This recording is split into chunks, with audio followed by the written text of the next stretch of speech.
Bismillahirrahmanirrahim. Assalamualaikum warahmatullahi wabarakatuh.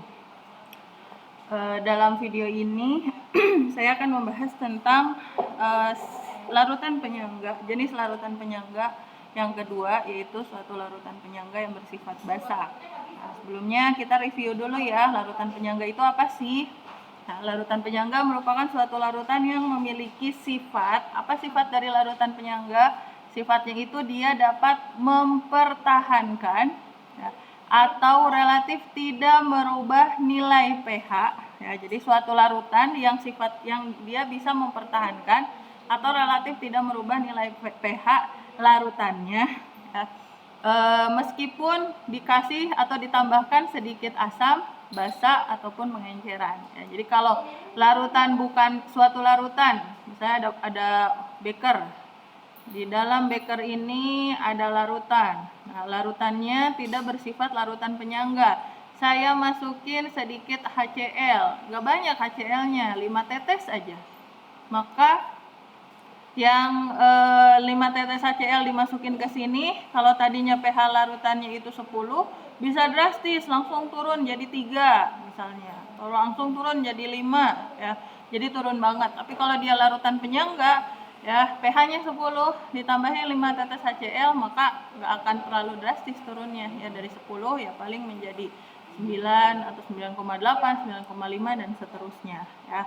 Kenapa bisa begitu? Karena itu sifatnya si larutan penyangga seperti itu. Kenapa larutan penyangga bisa bersifat demikian ya?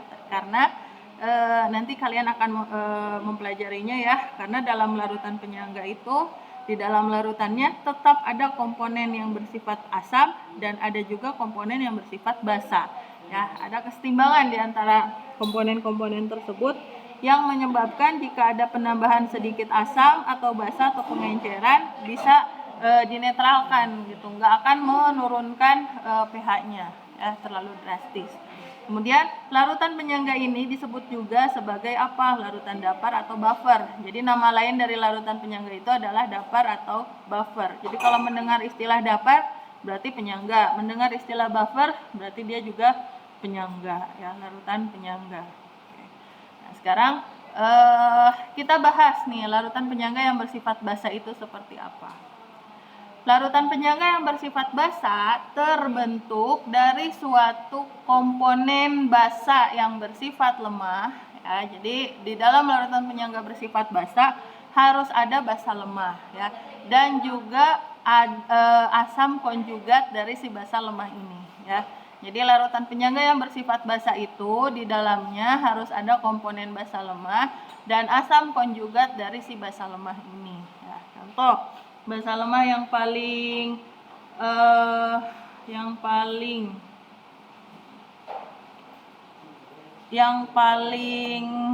sering dipakai basa lemah itu ya, yang paling sering kalian temui dalam soal-soal biasanya adalah NH3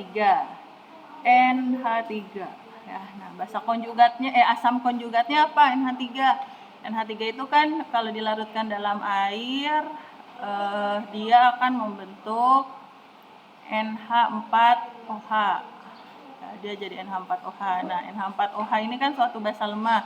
Nah, asam konjugatnya adalah ya, NH4OH itu kan jadi NH, kalau terurai menjadi NH4+ dan OH-. Nah, inilah asam konjugat dari si NH3. Jadi larutan penyangga yang bersifat basa itu ya terbentuk dari basa lemah dengan asam konjugatnya. Kalau basa lemahnya NH3 berarti harus ada konjugat berupa NH4+.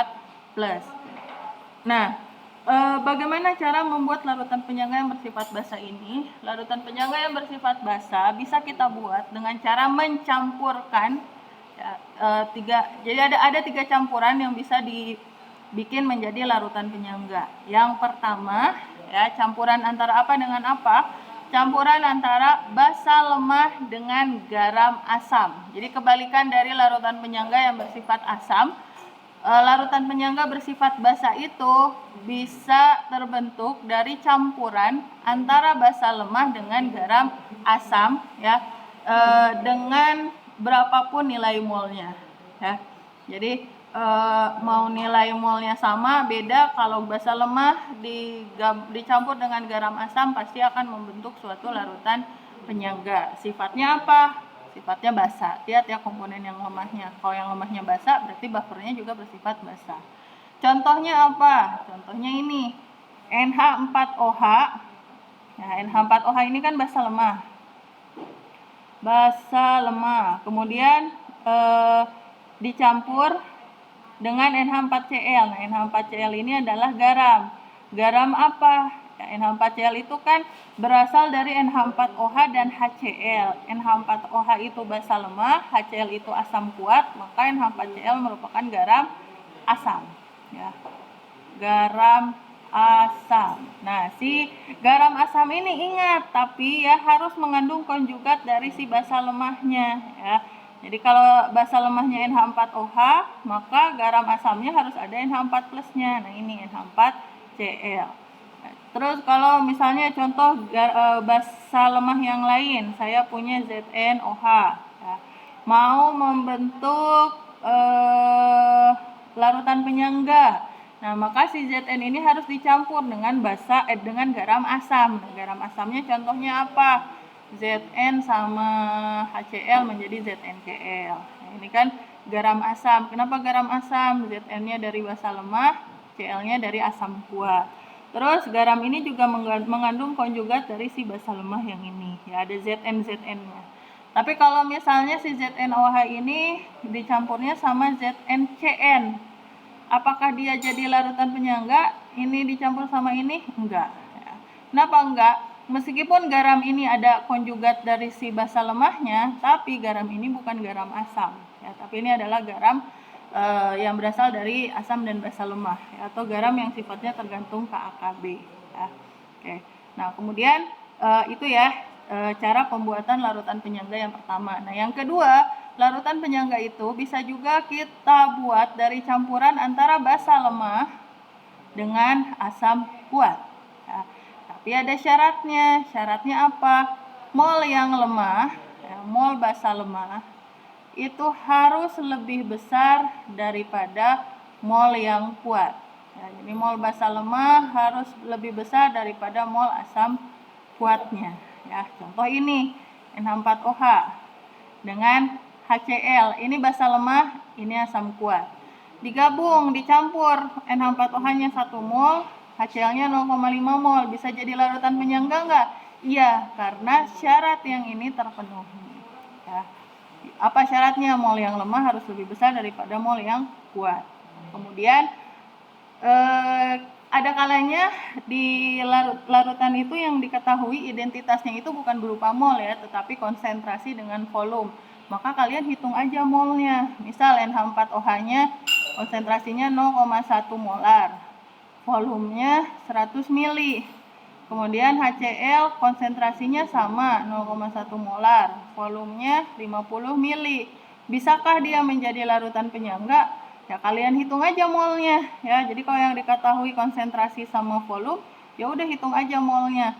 Nah, kalau konsentrasinya segini, molnya segini, berarti volumenya segitu, berarti molnya berapa nih si NH4OH? 0,1 kali 10 ya, 10 milimol. Nah, kok nyari molnya 0,1 dikali 10? Ini kan molaritas, ini volume. Rumus molaritas itu kan mol dibagi volume. Berarti kalau kita mau nyari mol, volumenya pindah ruas, jadi mol sama dengan molaritas dikali volume. Ya. Tapi kalau pakai rumus ini kan satuan volumenya harus liter. Nah, kalau satuannya mililiter, berarti ini bukan mol kalau dikaliin hasilnya, tetapi milimol. Ya, 10 milimol untuk yang ini.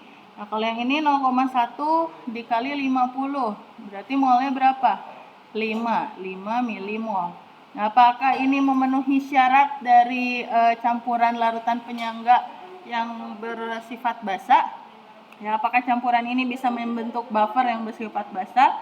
Ya, kalau mol yang lemah lebih besar daripada yang kuat, berarti iya. Nah, ternyata mol yang lemahnya 10, yang kuatnya 5, yang lemah lebih besar. Berarti campuran ini bisa membentuk larutan penyangga. Ya, campuran dari 0,1 molar NH4OH dengan volume 100 mili dicampur dengan 0,1 molar HCl dengan volume 50 ml, ini bisa membentuk larutan penyangga.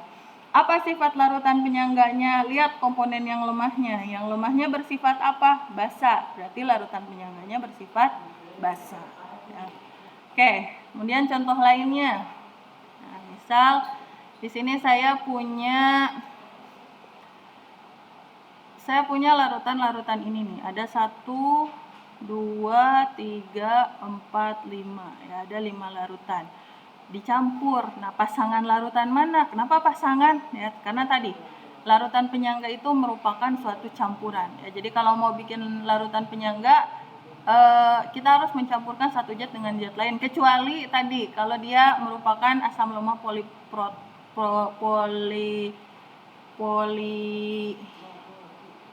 poliprotik ya, kecuali asam lemah poliprotik dengan atau basa lemah polihidroksi, dia nggak harus campuran ya. Oke, jadi kalau bukan asam lemah poliprotik atau basa lemah polihidroksi, maka membuat larutan penyangga itu kita harus mencampurkan 2 komponen zat. Nah, bisa basa lemah dengan garam asam atau basa lemah dengan asam kuat. Nah, kalau dia dengan garam asam, ingat si garamnya itu harus mengandung konjugat dari si basa lemah. Oke, nah kalau tadi di sini ada contoh 5 larutan, nah, mau dicampur. Nah, pasangan larutan mana sih yang bisa membentuk larutan penyangga yang bersifat basa? Lihat di sini konsentrasi sama volumenya sama. Kalau konsentrasi dan volumenya sama, tidak mungkin larutan penyangga ini terdiri dari campuran basa lemah. Ya kan, kalau basa itu dari basa lemah. Ya. Bisa dengan garam asam, bisa dengan asam kuat. Tapi karena konsentrasi dan volumenya itu sama, berarti molnya itu sama nih, semua zat ini berarti nggak mungkin larutan penyangga ini terbentuk dari basa lemah dan asam kuat. Ya, tentunya dengan campuran yang satunya lagi, yaitu dari basa lemah dengan garam asam. Tinggal kita cari nih di antara larutan-larutan ini mana yang merupakan basa lemah dan garam asam. Tapi ingat ya, garam asamnya harus mengandung konjugat dari si basa lemahnya. Kita lihat satu-satu. NaOH apakah basa lemah atau garam asam? Bukan, karena dia basa kuat.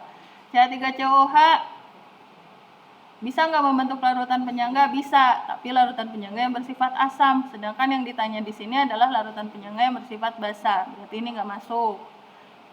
Kemudian NH3. NH3 bisa nggak? Bisa. Kenapa? Karena dia merupakan basa lemah. Nah, berarti pertama NH3. Kemudian CH3CONA, ya nggak? Enggak. Kenapa enggak? Karena ini adalah garam basa. Kenapa garam basa? Karena berasal dari CH3COH yang asam lemah dan NaOH basa kuat. Kemudian NH4Br, iya. Kenapa? Karena ini adalah garam asam. Nah, garam asamnya mengandung konjugat si basa lemahnya enggak? Iya. Apa konjugatnya nih? Si NH4-nya. NH4-nya ini kan konjugat dari si NH3 ya, atau NH4 plus pada NH4Br itu merupakan konjugat dari si NH3. Maka pasangan larutan yang bisa membentuk larutan penyangga bersifat basa dari kelima larutan ini adalah NH3 dan NH4Br. Itu pasangan yang paling cocok. Kalau kalian pasangkan larutan yang lain, dia tidak akan membentuk larutan penyangga. Oke, begitu ya prinsipnya. Baik, demikian penjelasan saya tentang larutan penyangga. Semoga bisa dipahami. Terima kasih. Assalamualaikum warahmatullahi wabarakatuh.